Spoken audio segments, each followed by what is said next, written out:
Hallo Studenten und willkommen zu unserem Kaffee Cup with Grammar Shot.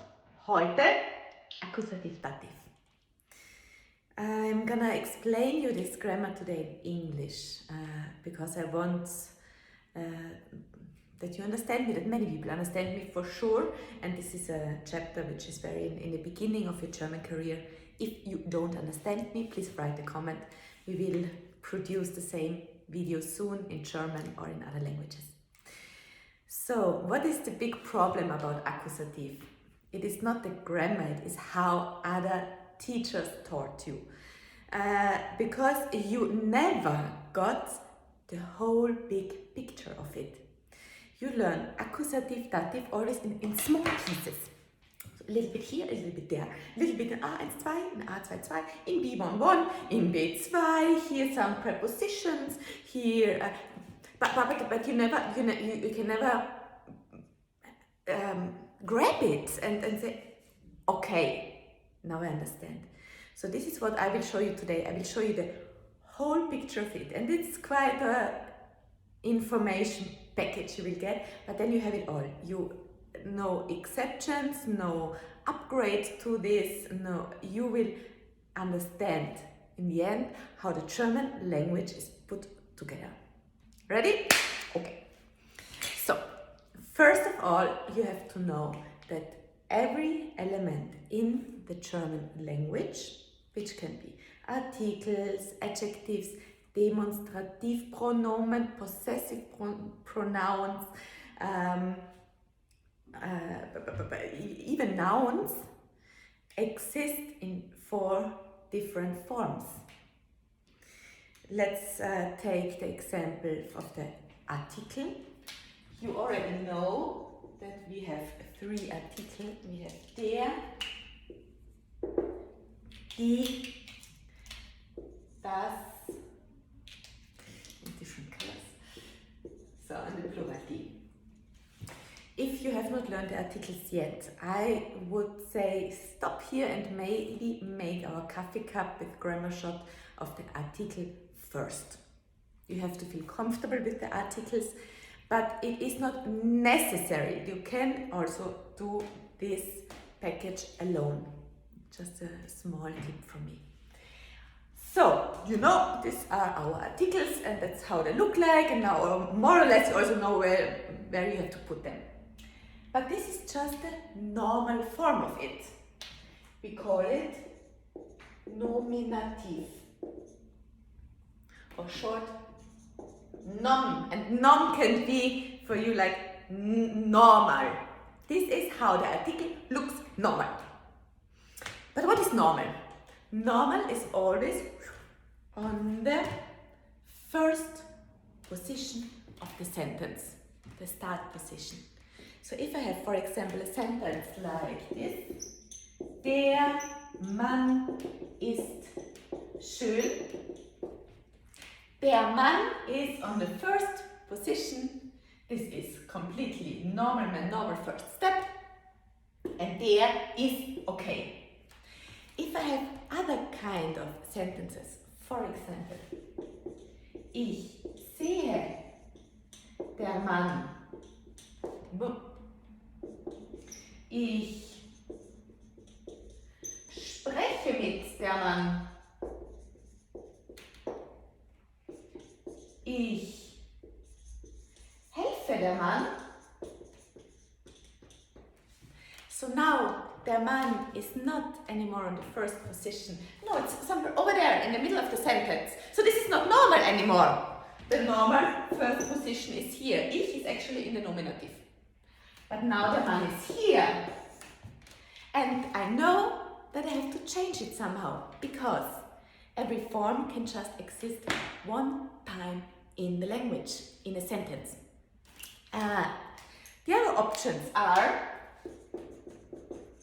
accusative or dative. We also do have genitive, which is not important for us today, and we will have a separate coffee cup with grammar shot series about genitive. So these normal forms have also other phases. Der, and this is something you just have to know first, how they also can look like. Der could also be den. Die is die.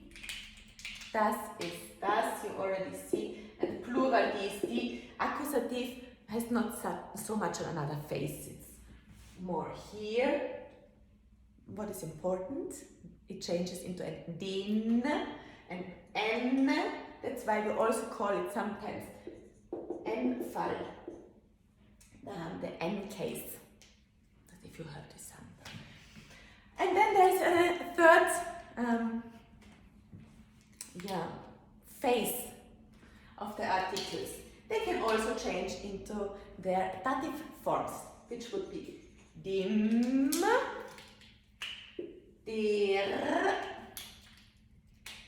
dem, and plural, den.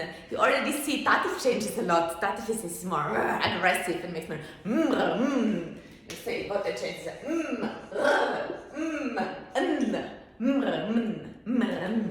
So it makes sense that you just memorize these different forms first before we talk about when do we use what. Also, der N, liegen die das? Oder And this same kind of changings happen with all kind of articles. We can have the unbestimmte Artikel, not concrete articles, which would be ein, eine, ein. You have no plural of ein. You remember this? Plural of ein is zwei. Mathematik. The ein can change, and what will it get? The extra n of the masculines. Einem, eine, ein. And it has the dative face, which gets a einem, einer, einem, or nothing. Or it could be a possessive article, and actually it's like somehow getting boring because it's always the same. The normal form exists, and the different faces are with an extra n or with a n. One more example. Mein, meine, mein, meine. Or dein, deine, dein, deine. Or kein, keine, kein, keine. Sein, seine, sein, seine. The accusative face would be meinen, meine, mein, meine. This has a plural. And the dative face is meinem, meiner, meinem, meinen.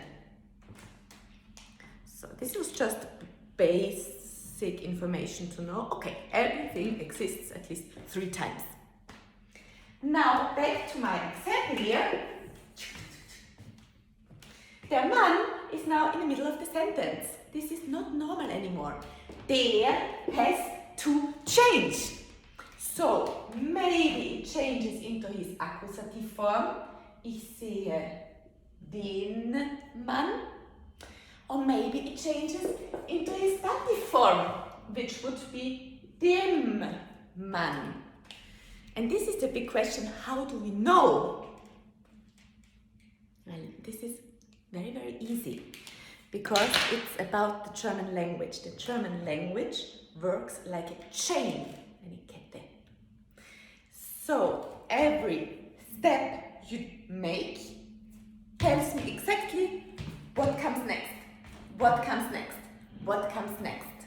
I can stay in the flow somehow. I can start to say a sentence, and in the same moment I say something, I will know what comes next. I will never have to look back someone over there. I had a preposition at the beginning of the sentence. Forget it. It is step by step explained. For example, here I have ich, which is a normal person. Ich tells me how I have to declinate sehe. With an E. It's not siehst, it's not seht, it's not sehen. Aha! Und sehe tells me exactly what case comes next. So what we have to do today we have to talk about verbs. I have always a verb on the second position, and the verbs tell me exactly if the next element is accusative or dative. I will, and this is not a game, and it's also not a 50-50 chance, and even better than that, you do not have to learn it by heart. You don't have to memorize every verb with the right case. And the second thing is, don't compare it with your language. I know that you have something like this in your language too, in French or in Spanish, and then you say, yeah, in French it is an objet direct, objet indirect. You will not be able to transfer to our language. It does not mean that if it is direct in your language, it's like this in our language, okay? So forget this number one. And this was the most important thing. And the second thing is, here I have ich, which tells me I have to spreche declinate like this. Spreche tells me I have the preposition mit, because it's always ich spreche mit. And the preposition tells me what case comes next. So this is even better, because the prepositions are super fixed. You have accusative prepositions and you have dative prepositions. And if I have a preposition, I can say, okay, at least, okay, I am safe. I love prepositions because there's no doubt about it. So, first step, we will talk about prepositions. Which prepositions need accusative, which needs dative, and then I have also some prepositions that requires genitive. Next chapter. So, are you ready? Okay, bleib dran. Vielleicht eine kurze Pause, weil jetzt muss ich das auslöschen.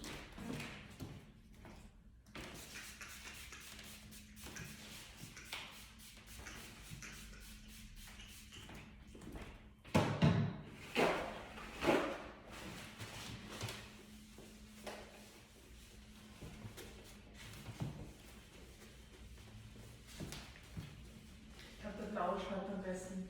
Der da vorne liegt, den habe ich gestern, glaube ich, genommen. Okay.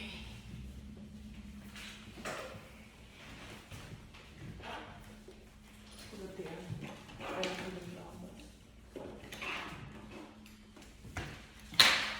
Der schreibt nicht sehr gut. Okay.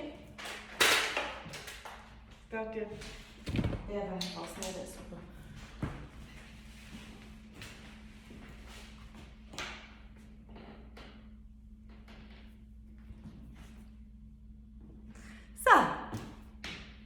Weiter geht's. I told you that I have accusative and dative prepositions. Let's talk about the prepositions first. You start with a sentence. You are in the flow. You use a preposition because you want to say, for example, I go through the park. For through, you use durch, and durch tells me directly that the next element has to be accusative. So, durch would be an example for an accusative prepositions. Actually, we have a lot of accusative prepositions, but not so many dative prepositions. That's why I say, let's learn the dative first. It's the magic 7. And you can learn it with the alphabet or even with a song. Let's start with the alphabet. And A, B, M, N, S, V, Z. You could memorize it because this is the way how they appear in the alphabet. A, B, M, N, S, V, Z. Aus, bei, mit, nach. Seit, von, zu. Aus bei, mit, nach, seit, von, zu. Aus bei, mit, nach, seit, von, zu. But this is super important, so super important that make here a break, stop, pause and learn this first, if you have not learned them yet. I have even a very nice song, if you wish. Aus bei, mit, nach, seit, von, zu und schon hast du deine Ruhe. Auch nicht schlecht, oder? So, you start a sentence, you're in the flow, you say, ich spreche mit, Alarm, Alarm, Alarm. Aus bei, mit, nach, seit, von, zu, you know, mit is dative. So the next element, whatever comes here, if it is a person, an animal, a computer, a thing, will be in dative. Can you read this dative? Dative. Aus bei, mit, nach, seit, von, zu. Aus bei, mit, nach, seit, von, zu. Ich spreche mit dem Mann. Check. Correct. Good. And besides that, all time prepositions, all wann prepositions, und im, for examples, have dative at the next element. And besides that, all wo, to. If you talk about where you are and you have a preposition, I'm at the school, ich bin in, you have a preposition and the preposition tells me wo, ich bin in die Schule, directly changes into a dative form, ich bin in der Schule. Good? Okay. A small break here. These are the prepositions, you learn it, you love it.